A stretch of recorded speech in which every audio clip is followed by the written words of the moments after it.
Hello, welcome back to my world of stuff. As a man of a certain vintage, I have massive enduring fondness for 1950s sci-fi cinema. It's the era that sci-fi broke through and became a new genre. At the time, cinema was dominated by westerns and spy films and romantic films, and science fiction was a newish thing in the 50s. And a lot of 50s science fiction films were inspired by this fear of the nuclear bomb. We were within a decade of the first use of nuclear weapons, which brought World War II to an end, and nuclear tests were sort of proliferating around the world. God knows today we seem to be living in the shadow of the nuclear bomb. Even now we've not learnt a lot. But back in the 50s, creative and imaginative minds were thinking about what the radiation could do, what if the impact on the ecosystem could be by letting off these bombs and releasing these waves of radiation across the world. And a lot of films, mid-late 50s, started to predicate on that sort of thing. You would have creatures mutated to huge sizes. You'd have giant spiders. You'd have giant birds. You'd have all sorts of giant creatures that had been irradiated by man's hubris in letting off these nuclear weapons. However, I contend that the very best of this group of films is from 1954. It's called Them, and it's got bloody big ants in it.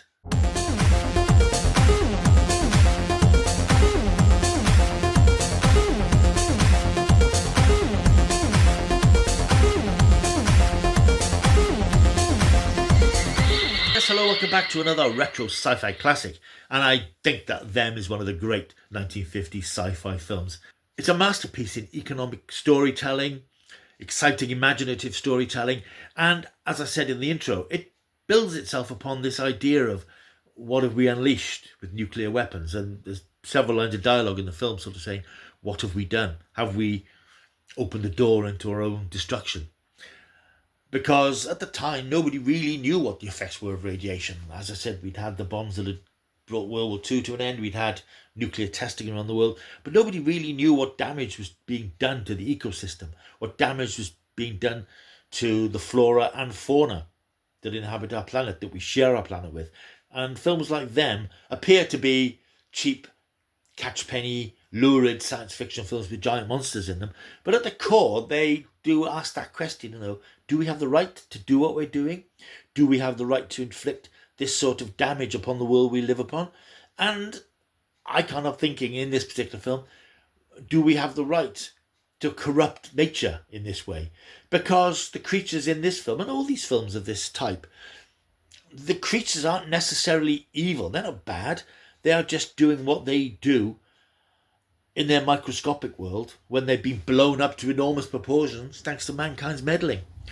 So much as we, in the films, we cheer when the spider is burnt to death or the ant's nest is razed to the ground and destroyed and every living thing in it is blown up. These are just living creatures doing what they do and living the way they live and trying to survive. Mankind has tampered with them. And that's something I take away from these films. Now, when I was a kid, when I watched these films, when they were shown back on the BBC, BBC Two had their classic late night science fiction and horror double bills. And I saw all these films and I just watched them as monster movies. I didn't give a thought about, the environment and all these poor ants. It was just, look at those ants, kill them now. And that's what the film sort of does. But it also does ask the questions that you don't think about when you're a kid. If you've never seen Them, and if you haven't, for God's sake, find the thing and watch it. It really is a superb film. Again, with making those allowances for the fact it was made in 1954, different world of filmmaking, looking at the special effects, there's no CGI, there's none of this sort of stuff in it. But I think watching it again, and I watched it again yesterday, it still holds up very, very well. It's still very pacey. The script is quite modern in certain ways. And it has decent production values compared to some of the other slightly cheaper films that were around at the time. But obviously some money was spent on this, and there's some good location filming, good model work, good effects, and a real genuine sense of 1950s spectacle. We're in 1954, and in New Mexico State, two patrolling police officers, Sergeant Ben Peterson and his partner Ed Blackburn, discover a little girl wandering, looking shell-shocked and terrified in the desert in a sort of catatonic state.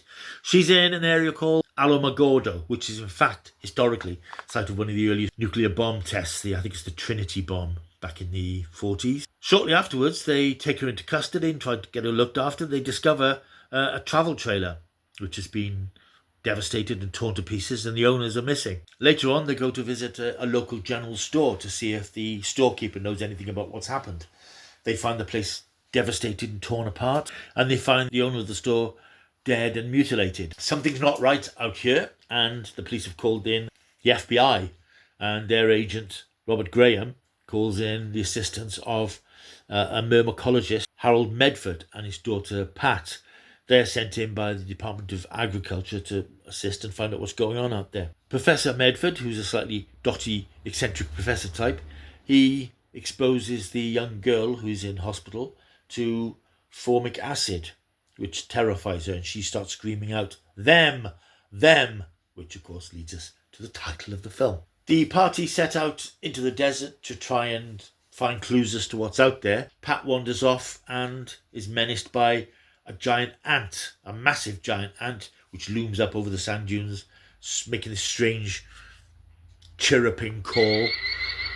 Fortunately, she's rescued, the thing's destroyed, but they quickly discover that there's a nest of these things. They helicopter over the area and they see this huge cone-shaped entrance. They go down into it, find that the ants are there, they fill it with cyanide, kill the ants, but two of the queen ants have escaped and they've made their way to Los Angeles, where they've taken up home in the storm drains, the hugely atmospheric storm drains in Los Angeles, where they are about to give birth to another generation of giant ants. And it's a race against time to find out where they are and destroy them before they can hatch out their new brood. And that's pretty much what the film is. It doesn't mess about. It's 90 minutes long, so it's not one of these 65 minute sci-fis that you had in the 50s. It gets stuck in.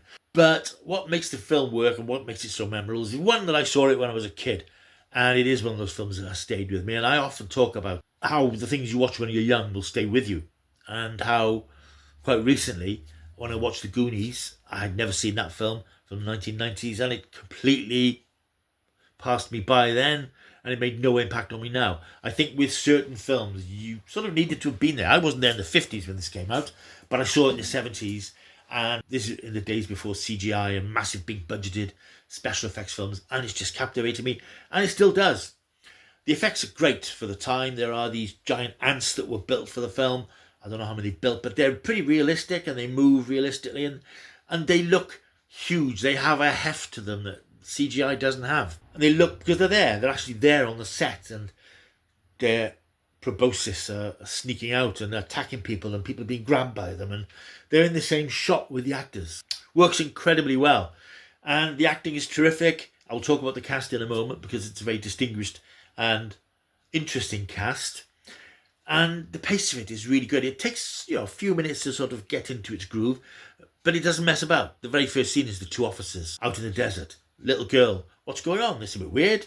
And there's mystery immediately. And it's only as we move on through the film that we suddenly, oh, this trailer's been destroyed. Oh, the shop's been destroyed. That man's being mutilated. Something really nasty is going on here. And as it rolls along, things get more and more incredible and more extraordinary. We go down into the nest in the desert. We see these things right. And it's, if you've seen this film, you will remember these images. They'll be imprinted on your brain of an ant coming up out of this anthill, just poking his head out and being attacked. And you don't get scenes of them swarming out because that was beyond the budget. But you see enough of them to, there's more than one of these things down there. In reality, there would be dozens, probably hundreds of ants. But we're talking about a medium budgeted film in the 50s, depending on giant props. And the giant props are terrific. It's a really enjoyable film. It's just drags you along with it because it's so exciting. The stakes are high because the future of humanity may be at stake. And it's a thrill ride. Even now, all these years later, it's really propulsive, really entertaining, really exciting. The cast are terrific. It's a really interesting cast, actually. We've got James Whitmore playing Sergeant Ben Patterson, the sort of lead police chief in it. And when I watched it yesterday, for the first time in ages, he reminded me of Spencer Tracy, who, for those of you who might be young, he was a very big popular actor in the 30s and 40s. And he has a very similar look with his sort of tight blonde hair. And in fact, reading up on him, he missed out on a role which did go to Spencer Tracy, so there's obviously the studio saw there was a connection between them. We have James Arness playing FBI agent Robert Graham. He was just a year away from starting in his role as Gunsmoke in the very long-running American TV Western drama, which ran for sort of 20 years as series and then came back as a short-run series and movies years afterwards. And he's an interesting actor, and I was reading again about him.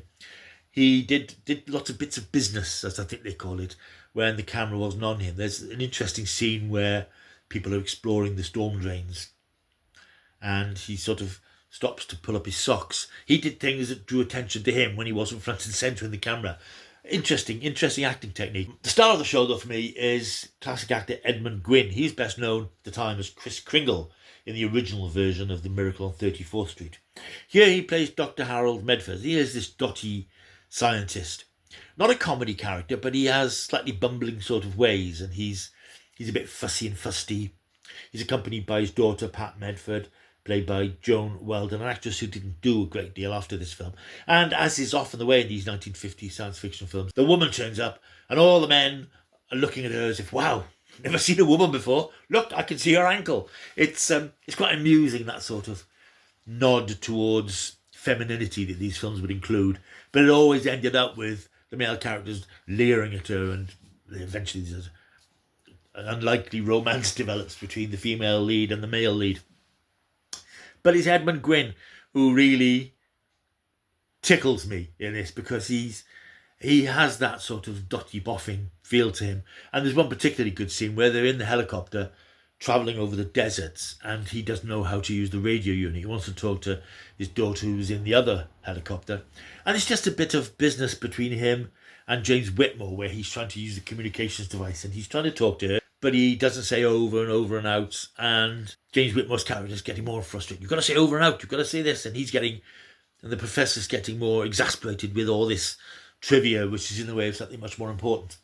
It's just tiny things like that that make films like this work, because they add a bit of humanity to what is an inhuman and unbelievable situation, I suppose. And Them is, for me, is one of the best, if not the best, of these giant monster films, because it works so well and it looks so good. And they obviously went to great pains to make this look as believable within the genre as it could possibly be, with really good effects, very good camera work. It's very well put together. And I do love the climax in the storm drains of Los Angeles, because that's an area which I find fascinating. It's this huge, you've seen it in so many films. It's been in films like Earthquake.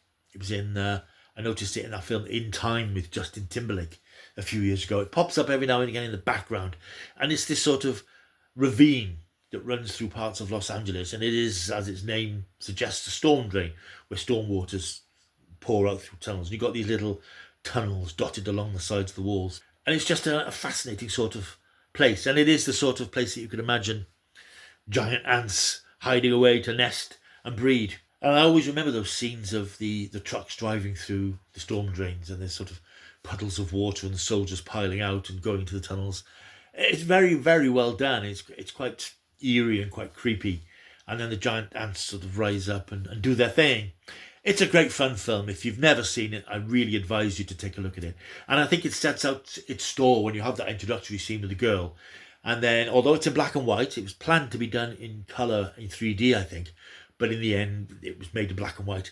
But it's got this very lurid title caption that comes up then in blood red at the beginning of the film, which is really interesting, because it's a black and white film that's got this huge, striking, colourful image. It's very unusual and very effective. It is I'm going to say, I've liked The Incredible Shrinking Man. I think it's a great film. And Tarantula is a good film. But this, for me, I think has the edge, because it's one of the ones I saw first, and I think it still stands up extremely well. Them as a monster movie of the 50s is pretty much unbeatable. And incidentally, talking about the cast as I did you know, a young Leonard Nimoy, Mr. Spock himself, appears in this film. I didn't see him because I wasn't looking for him. I didn't know until I researched the film afterwards. He appears as a soldier in the communications room in one sequence. So if you do watch it, look out for Mr. Spock. He doesn't have the ears, but you might recognise him. Yeah, it's a great film. And it is one that you think, well, it's odd with the technology we have today that there hasn't been a remake, because you can imagine the scale of it now. I mean, it wouldn't be as good. It wouldn't be as good because it's a remake. but it would be spectacular. The visuals would be astonishing. Apparently, the composer Michael Giacchino is attached to a remake of this film. Now, that's all I've heard about it. If you don't know him, he does a lot of music for Marvel projects and various things here and there. He's a name that pops up. And he actually directed the Marvel Halloween special Werewolf by Night a couple of years ago, which was actually very good. I'd like to see more of that. And he had a good feel, because that was in black and white, and he has a good feel for the mood and the use of shadows and darkness that you can do to create senses of menace and threat. And I think he could bring that to a big budget remake of them. So whilst I'm always very wary of remakes of films that I love, I think that could be very interesting. And I think that if they can try to avoid being distracted by modern sensibilities, shall we say, they could turn in a pretty good science fiction action adventure based on this classic film. But if you've never seen it, I don't know if it's on a streaming service. I haven't done that sort of research, but you can pick it up on DVD. You can pick it up on Blu-ray, and I advise you to do so. It is one of the great classic monster films of the 50s, and I give it 9 out of 10. A big 9 out of 10 for them. Right, thank you for watching this video. If you are new here, why not like and subscribe? Press that button there, that one that says subscribe, press that. You can also thumbs up the video, say that you liked it. If you didn't, I hope you did. And leave a comment down below. Let me know what you think of them if you've seen it. If you plan to track it down now that I've bigged it up so much, because it's a great film. And stick around generally, because there's loads of stuff on this channel. This, I think, is my 502nd video since I started the channel several years ago. Stuff on classic TV. Blake 7 has been a bit of a thing lately. Classic Doctor Who. The Tripods, the old 1980s BBC series, plus lots of old films, lots of new films, loads of Doctor Who, loads of genre stuff, which I hope will be of interest to you. All you have to do is just take a look back along my timeline, and I'm sure you'll find something to interest and entertain you. Right, that's me done for now. I will see you soon. Until I do, keep taking the stuff.